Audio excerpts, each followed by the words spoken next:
All right, so it's been a little minute since I did the videos like this, but we're here at Hollywood Casino, different casino, and something else we're going to do is play 510. We want to be buying into the game for 1,000, got another 1,000 to reload that we can need to, hopefully we don't. But we're going to see, let's just get right into the action. And remember, like, comment, and subscribe first thing, and let's get right to the hand. Let's go. Alrighty, so we're going to start off with a little warm-up hand. We are in the cutoff. And we have King 5 suited. So since I'm in such late position, I'm going to go ahead and be aggressive and I raise it up to $30. That's about the standard raise for this game. And at MGM, it's about $40. But here, $30 does the trick. So we go heads up to a flop, which comes Queen 10-4.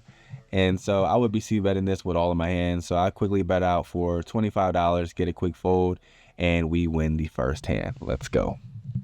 So we're going to go over two hands that I didn't capture at the table. So we have King Queen offsuit in the cutoff, and we decide to call an under the gun raise to $40. And I was thinking about maybe putting in a 3-bet. However, I don't know how everyone has been playing. With that being said, I decided to just call, and we are going heads up to the flop. It is Queen 9-7 with 2 clubs. So obviously we have top pair, second best kicker. I'm liking my hand at this point, but I'm instantly not liking my hand no more when our opponent decides to put out a bet of $80. Yes, that is pot. So at this point, he's either repping dust or he's telling us that he has an overpair, pocket kings or pocket aces.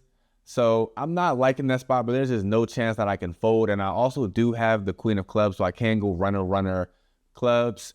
So I decided to stick in the call, and we are off to a turn, which is the 5 of hearts. So it's an offsuit card, and now with this card, he puts out a monster bet of $200. So he's trying to tell us that he really loves his hand. At this point, I don't even know if ace queen would do that. And I believe if he had a weaker queen, he would just probably check and maybe check call.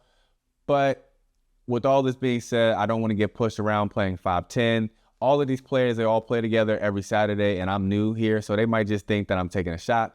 So I don't want to get pushed around, and I decide to just call. And when I call, we are going off to a river, which is the deuce of clubs. So it does bring in that flush draw.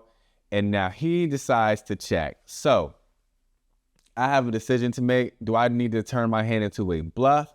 But when I'm doing that, I got to decide, do I really think that he'll fold if I put out a large bet? And he could have a flush as well because I'm the one that's blocking top pair. So with all that being said, I decide that I have enough showdown value, so I just decide to check. And he shows that he has ace queen, so he has us dominated the whole way through. I really wanted to fold the flop, and I definitely could have got away from that hand on the turn. One thing I've always said is that people are way more honest in poker than you think. Maybe not with their words, but definitely by their chips. So him putting out a $200 bet means he really likes his hand. Definitely could have gotten away from that, and being that this is 5-10, just like that, I lost $320 in one hand. But it is what it is. We're still got to go on. Let's get on to the next hand. So 2 hands later, we end up getting pocket jacks, and that is a great way to get our money back. So there's a $20 shadow on, so now I decide to raise it up to $60. And that gets the middle position player to call, and it gets the straddler to call as well. So we are going off to the flop 3 ways, and it is King Deuce 3 with 2 diamonds. So there's only 1 overcard, and I'm only 3 ways. So obviously this is going to smash my range way more than theirs. And so I decide to put out a bet of $60, only about a third sizing. And the middle position player puts in a raise to $180. That gets the straddler to fold. And I'm thinking about it. He could just have a flush draw, but do I really want to hold on with not even an overpair or top pair? If he has a king, I'm drawing close to dead anyways because I only have 2 outs to having a winner. And so it is rather unfortunate, but I do fold. So that's another $120 that I lose. So at this point, this is not the best session I'm feeling. And I'm just thinking like, man, why did I even come here? But I told myself that I'm going to be here for a certain amount of time. So I just strap up and just keep on trying to play. So let's get on to some of the other hands that I do have footage of. So those last few hands obviously suck, but here we are to battle back with 9-10 of diamonds. We're in middle position and we raise it up to $40. That gets the big blind and the under the gun limper to call. So we're going 3 ways to a flop, which is Queen 10-5. So I do have middle pair with backdoor straight and flush draw. So when they check to me, I decided to put out a bet of $50 into about 125. So that's about a 40% sizing, and that sizing gets both of them to fold. So obviously not the biggest hand in the world, but nonetheless, that's still a good $80 of profit that quick. So we're on the way to battle back out of this hole. Let's try to keep this trend going. We are here at the final hand that's off camera. We have queen nine of spades in middle position. We called an under the gun raise to $30 and the cutoff calls as well. So we are off to a flop, which is Jack 10-5 with 2 clubs. So we are open-ended with an overcard. Not too bad of a flop. Now, under the gun checks, and this is when I think I could be putting in a bet, but I decided to just check and see what the cutoff wants to do. And the cutoff wants to put out a bet of $40. That gets under the gun to fold, and being that I'm open-ended with an overcard, I could be putting in a check raise here, and I think that's probably the best thing to do because there's not going to be many hands that he's going to be comfortable with to call down on the flop and the turn. So that would have been a good spot, but I take the passive route probably because I'm playing a bigger game and I just call. And when I call, we're off to the turn, which is an offsuit 3. So that improves our hand 0. And so when I check, he now puts out a bet of $100. Now, seeing as that he bet the flop and the turn, either he has a very strong flush draw or he's telling us that he has a hand like 2 pair. So now, even though I have the suspicion he's not that strong, he's starting to put out money, which is letting me know that he might be strong. So now I just decided to try to call and hit my card, which is such a bad idea because I'm out of position. So if I do hit my card, do I lead out? And I could hit my card, but it's a flush card and then I could be dead. So I should just be folding here or putting in a raise, but I just called the $100, so now we're off to a river, which is a brick. Insert your favorite brick card, and that's what it is. And when I check, he actually checks back, and he actually had a hand I could definitely have got him off of. He had queen 10, so he only had middle pair and some backdoor straight draws, but definitely a hand I could have got him off of, and probably because of me being at bigger stakes, I probably didn't make the play I normally would have made. But it is what it is. So unfortunately, I can only show you what I did do, not what I should have did. But we're going to move on to the next hand. It just sucks just to lose a couple $100 just like that after winning a pot. But it is what it is. We'll keep on battling. We're here for the long haul. Now we're sitting here in the big blind with pocket 4. There's an under the gun raise to $40. That's a little bit more than he normally raised. He was normally at $30. So I did take note of that, which is actually good for set mining because that means he'll probably have a stronger hand that he won't want to get rid of, such as aces, ace, king, kings, etc. So when the cutoff call, I'm definitely getting the right odds. Just as a rule of thumb, when you want to do a set mining operation, you need to, 1, be able to win at least 10 times the amount of the raise. So if he's raising to 40, then I need to be able to hit my set and then make at least $400 for it to be profitable. That's just a general rule of thumb. But anyways, we are going off to a flop, which is king, queen 4. So we do flop bottom set, which is perfect. And when I check, the pre-flop raise decides to bet out for $120, which is pot. So essentially, he's trying to tell us that he has a very strong hand that he likes, or he just has dust. So with there being no flush draws on the board, I decide to just call. So when I call, we're going heads up to the turn, which is the 2 of spades. And when I check, he decides to put out a bet of $240. So now at this point, I'm looking at my stack. I have about $750, which is $500 on top of his bet. And so I'm out of position. So I don't want to just call this bet and then he checks back the river. So with that being said, I decided to just rip it all in. And when I do that, he snap folds. So he later said that he had ace 10, so just an overcard and a gut shot. So he just had dust. So not being results oriented, but do you think that that was the appropriate play? Or do you think that I should have checked and just hope that he blasts the river? Because I am not a fan of calling turns and leading rivers. I'm just not a fan of that. I normally never do that unless I actually see a card that changes the board a lot, which with no flush draw being out there, I probably won't. But anyways, go ahead and leave your comments in the comments. That was a great hand because we won close to $450 of profit. So we are actually getting very, very close to being even. So let's just keep this pushing and let's get over the hump. So one quick thing, if you're interested in playing live poker with me, whether it's at a casino or at MGM or at Maryland Live or any of the local casinos in the DMV area, just let me know. All of my information is in the description. It has my Telegram and my phone number. Also, if you want to play online with me, if you do not live close into the area, I do have a private game that I'm running on an app. So just let me know, message me either by Telegram or by phone number, and I will get you into the game. But let's get right back to the action. So there is an under the gun raise to $30, but it's from a OMC Rock. I mean, he does not raise nothing but close to the nuts. So with that being said, I decide to just flat call in this tight configuration here.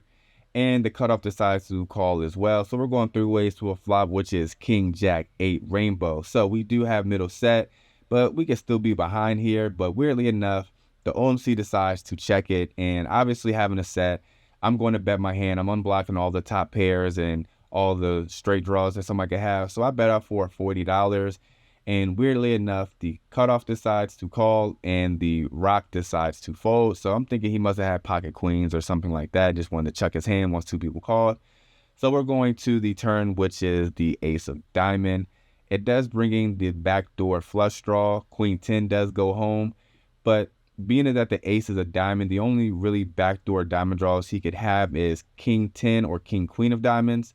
So it's very limited on if I should be worried about diamonds if they do happen to come. But that being said, the ace is not going to hit my range very often here. So I decide to check, and he puts out a pretty large bet of $120. That's about 75% of the pot. So he's trying to tell me that he has a pretty strong hand. And with that sizing, I'm thinking that I'm just going to call and evaluate a river. And on the river, we get an ace of hearts. So we now have a full house. So now I'm just hoping that he has a straight. So I decide to check it to him. And when I check, he puts out a bet of $130. And now I am not going to just call here. Obviously, I do lose to hands such as ace jack, ace king, ace 8. But if he has those hands, then it's just going to be what it's going to be. So I'm trying to decide on what my sizing should be. So I decide to go with a 3x sizing. So I just raised to an even $400. And he does a snap call. He thinks about it for a few moments, and then he does end up putting in the call. So when I show him the full house, he does show me that he had Queen 10. So he did turn the nuts. And the OMC Rock does say that he did have pocket queens. And with 2 people betting and calling, he knew he was behind. So that was actually a very strange hand, but that's just results oriented. Do you think that I should have put in a bet on the turn? Because if I bet 125 on the turn, he's going to raise me. I'm going to have to call, but then I'm going to bink the river. So I would have won a larger pot that way. But let me know what you think in the comments. This was the largest hand. I won about $600 of profit in just this one hand. So now we are officially up around $500. So we went from down $600 at our low point to now we are up to $500 of profit. So we are not done. We're going to keep on trying to run it up, but definitely was a great feeling to hit this hand, and let's try to win some more money. So here we are with the number 1, and I decide to raise it up to $35 with my hand, and I get only an OMC to call. He said he has to defend. So with pocket aces, we see a flop that is 10-5-5. I'm definitely thinking that maybe I could check here sometimes, but I put out a small bet of $30. He thinks about it for a second, says he has queen high and just folds. So obviously not the most exciting hand, but it's always good to get aces and have a clean flop. So we're moving on to the last hand of the session. So now that we won a few hands and we're in profit, we're running good, I'm feeling pretty swaggadocious at this point in time. So with 7-5 of hearts on the button, I call the under the gun raise to 30 and big blind calls as well. So off to a flop 3 ways, it is Queen 83. So I have pretty much absolutely nothing. And so when the big blind checks, the pre-flop raiser decides to check as well. So as soon as that I'm in position, I'm going to put out a bet here, trying to steal the pot. And I guess I do have some backdoor outs. So I put out a bet of $40, just trying to take this down here. But unfortunately, the big blind player decides to call. And he's the one that could have a queen or an 8. Under the gun would have bet if he had anything. So he folds. And now we're off to a turn, which is the 4 of hearts. So now we have flush outs, and we also have a straight out to a 6. So now when he checks to me, I could put out a bet here, seeing as that I got so much more equity. But he could have anything here, and I don't want to get blasted off my equity. So I just decided to check it back. And when I check back, we're off to a river, which is the jack of hearts, completing the flush draw on the backdoor end. So I'm more likely to get paid by top pair. However, when he checks, and I decide, okay, if he has a queen, how much do I think he will pay? So as I'm looking in the pot, I see that the pot has about $170. So I decided to put out a bet of 75, which is about 40% of the pot, and he actually quickly folds. So that's unfortunate when you make backdoor flush, but however, that is it for our session, and we are going to the outro to tally up the totals. All right, so as you see, very sleazy session, but we made it back. As bad as I was running in the beginning, we started running good towards the end. So we were in the game for $1,400, out of the game for $1,948, so a profit of $548. Only played for about 2.5 hours, so the hourly is pretty crazy. It just shows you, hey, as long as you got your head in the game, even if you're down, you stay down and you can make it back. So I appreciate y'all. As you already know, like I always say, like, comment, and subscribe. And until the next video, holla.